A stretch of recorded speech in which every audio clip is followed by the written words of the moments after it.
피검자 변인.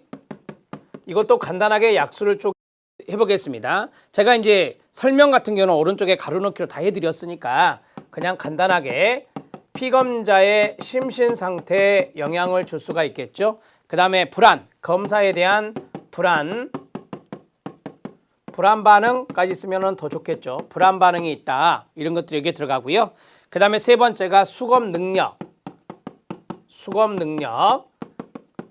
그 다음에 실제적인 반응하지 않고 거짓으로 하는 위장 반응이 나타날 수도 있다라고 했어요. 위장 반응.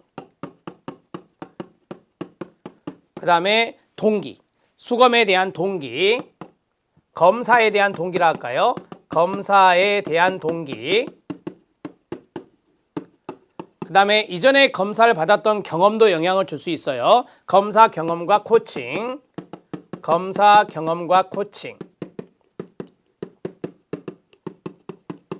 일종의 이제 훈련받은 효과라고 보시면 됩니다. 수검자가 훈련받은 효과. 그 다음에 마지막 반응 태세나 반응 양식인데요. 반응 태도라고 할게요. 좀 쉬운 말로. 반응 태도나 반응의 양식 이런 것들이 여기에 들어갈 수 있다. 자, 등등 이러한 것들이 다 피검자, 수검자, 내담자의 변인이라고 말할 수 있습니다. 이 두 가지만 구분해 놓으세요. 구분해 놓으면 이 대목은 끝나게 됩니다. 자, 정리가 됐고요. 이제 3절 들어가겠습니다. 면접법과 행동평가법입니다. 면접의 동그라미, 행동평가에 가로치시면 됩니다. 자, 면접법의 개요가 나오는데요. 면접법은 연구자가 참여자와 대면하여 언어적 질문이나 응답을 통해 연구에 필요한 자료를 수집하는 것을 면접이라고 하죠. 인터뷰라고 하죠. 면접법에는 연구자의 연구 질문의 제시 방법이나 참여자 응답의 분류 방법에 따라서 동그라미 1, 구조화된 방법이 있고요. 면접, 동그라미 2, 반구조화된 게 있고요. 이걸 세미라고 합니다. 반구조화. 그 다음에 비구조화가 있습니다. 동그라미 3. 자, 면접의 유형에 구조화 면접, 반구조화 면접, 비구조화 면접이 있는데 제가 이제 좀 포인트만 잡아드리면 이 구조화 면접은 면접 조사표대로 면접을 하는 거고요. 비구조화 면접은 면접 조사표 없이 개방적인 질문을 던지는 겁니다. 그 다음에 반구조화는 면접에 지침이 있어요. 가이드라인을 놔두고 그 가이드라인대로 하는데 구조화와 비구조화를 혼용시켜 놨다. 이렇게 생각하시면 돼요. 그게 반구조화가 됩니다. 연구자가 대상자로부터 정보를 얻기 위해 기록한 설문 목록, 면접 조사표의 박스, 면접 조사표를 가지고 질문하며 연구자의 편향된 오류를 최소화할 수 있습니다. 반구조화 면접입니다. 정보를 얻기 위해 처해진 상황에 따라 가로 묶어요. 상황에 따라 질문을 변화할 수 있습니다. 면접 지침만 존재한다. 면접 지침의 박스. 연구자는 연구 대상자의 이해 정도에 따라서 질문을 달리할 수가 있습니다. 비구조화입니다. 가장 자유롭고 개방적인 형태입니다. 개방적인 형태의 밑줄. 개방적인 형태의 면접으로서 면접에 대한 간단한 주제 목록을 가지고 질문을 하며 이때 질문은 규칙적이지 않습니다. 그리고 대체적으로 자유롭게 전개하는데 이것을 우리가 개방형 질문이라고 하죠. 개방형 질문을 써주시면 됩니다. 자, 밑에 기출문제 확인학습 면담의 유형이 나오죠. 첫 번째 체계적 면담, 그 다음에 비체계적 면담 이렇게 나와요. 비체계적 면담이 비구조화, 체계적 면담이 구조화 이렇게 생각하시면 돼요. 표준화된 면담이라고도 부릅니다. 질문 문항과 순서가 일정하게 규격화되어 있습니다. 규격화의 가로. 진단의 신뢰도, 정확도 이런 것들이 타당도인데 이것들이 높죠. 높여주고 초보 면담자의 경우 빠짐없이 질문할 수 있습니다. 체계적 했고요. 비체계적 비구조화 들어갑니다. 면담 문항을 일정하게 지정하지 않고 내담자나 환자가 제공하는 정보에 따라 면담을 진행하는 방식입니다. 임상가 자신의 독단적인 결정에 치우칠 수 있습니다. 따라서 임상가의 숙련된 경험과 기술이 요구되는 게 비체계적 비구조화 되겠습니다. 반체계적 또는 반구조화 면담이라는데요. 이것은 우리가 이제 아까 말씀드린 대로 세미에 해당된다라고 했어요. 그래서 표준화 정도가 우리가 이제 상황에 따라 달라질 수 있는 중간 정도, 반 정도가 된다라고 해서 세미라는 말을 영어로 씁니다. 세미, 스탠다디드, 그 다음에 인터뷰라고 하는데 영어는 참고하시고요. 대부분의 임상가들이 채택하는 면담 방식이 여기에 해당됩니다. 그래서 개방형 좀 섞고 그 다음에 이제 면접 조사표대로 규격화되어 있는 질문들을 던질 수 있다. 환자 반응에 따라서 면담자의 융통성을 발휘할 수 있다. 융통성에 동그라미 치시면 되겠습니다. 자, 여러분 여기 면접법의 개요에서 세 가지가 나왔는데 그 내용을 제가 이런 식으로 정리해 드릴게요. 면담의 종류.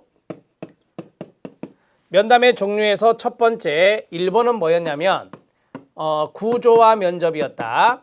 구조화 면담이라고 할게요. 자, 면접이라고 쓰겠습니다. 구조화 면접. 구조화 면접의 키워드는 뭐냐? 첫 번째 1번 체계적 면접이라 한다. 체계적 면접이라 한다. 그 다음에 2번 표준화 면접이라고도 한다.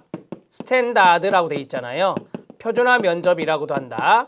세 번째 질문들이 규격화돼 있습니다.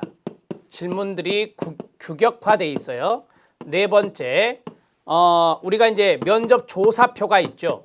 면접 조사표의 리스트가 존재한다라고 하는 거예요. 자, 다섯 번째는 연구자의 편향, 바이아스, 치우침 이것을 감소시킬 수 있어요. 감소시킬 수 있다. 여섯 번째 초보 상담자에게 유리한 면담법이다. 이렇게 보시면 되겠습니다. 자, 그 다음에 두 번째 비구조화를 보겠습니다. 비구조화는 이제 반대가 되니까 이렇게 정리하시는 것이 좋고요. 자, 여기는 이제 비체계적 면접이라고 하죠. 비체계적 면접이다. 자, 여기에 응용을 하면 비표준화 면접이라 말할 수 있습니다. 비표준화 면접. 세 번째, 질문은 개방형 질문을 던집니다. 질문은 개방형 질문이 있어요. 면접 조사표 같이 어떤 규격화된 게 없어요. 자, 그 다음에 네 번째, 이거는 연구자의 편향이 나타날 수 있어요. 연구자의 편향 또는 상담자의 편향이 나타날 수 있어요. 그래서 다섯 번째, 상당히 임상 경험이 풍부한 상담자가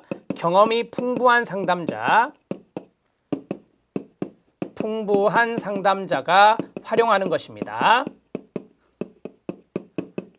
자, 이렇게 정리하시고, 자, 세 번째 반구조화 면접이 있다. 반구조화 면접. 자, 반구조화 면접은 시험에 이제 출제된 부분이 아니고 요 두 가지가 중요한 거예요. 두 가지가. 자, 반구조화 면접의 키워드 1번은 뭐죠? 반체계적이라는 말은 쓰지 않겠습니다. 이것은 면접 지침이 존재합니다. 면접 지침이 존재하고 있고요. 그 다음에 두 번째, 이건 상황에 따라 질문이 달라집니다.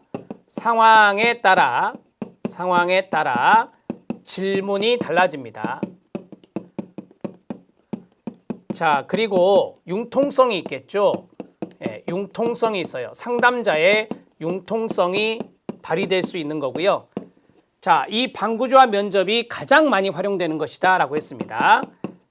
반구조화 면담이 가장 많이 활용되는 것이다. 이렇게 정리를 해주시면 되겠습니다. 자, 면담의 종류를 이렇게 정리해 드렸어요. 자, 이제 행동관찰법의 개요 들어갑니다. 행동관찰과 행동평가가 나왔습니다. 전통적인 행동관찰, 행동주의적 행동평가라고 나오는데요. 첫 번째 반가로 1번에 해당되는 것은 참고적으로 보시면 됩니다. 전통적인 행동관찰. 우리가 이제 관찰법을 쓸 때는 행동을 주로 보잖아요. 그래서 행동관찰이라는 말이 들어간 거고, 개인의 행동이 그 개인의 행동 특성과 정서, 심리적 상태를 표현한다는 전제하에 끊어요. 행동을 이해하고 예측하기 위해서 기본적인 성격 특성에 대한 탐색을 하기 때문에 주관성이 나타날 수 있어요. 주관성의 동그라미. 우리가 이제 관찰법의 특징 중에 주관적이다라는 말이 있죠. 언어적 표현보다는 비언어적 표현이 더 정확하고 의미 있는 단서를 제공한다는 측면입니다. 자, 행동주의적 행동평가. 당연히 행동주의 이론에 근거를 두고 있겠죠. 성격 특징이나 정서, 심리적 상태보다는 끊어요. 행동에 관심을 갖고 행동의 용어로 설명하고 기술합니다. 행동의 원인으로서 내적 갈등보다는 끊어요. 현재 환경에서의 유발 자극, 유지 조건에 관심을 가짐으로 객관성을 보장한다라고 했어요. 객관성에 동그라미 치면 되겠습니다.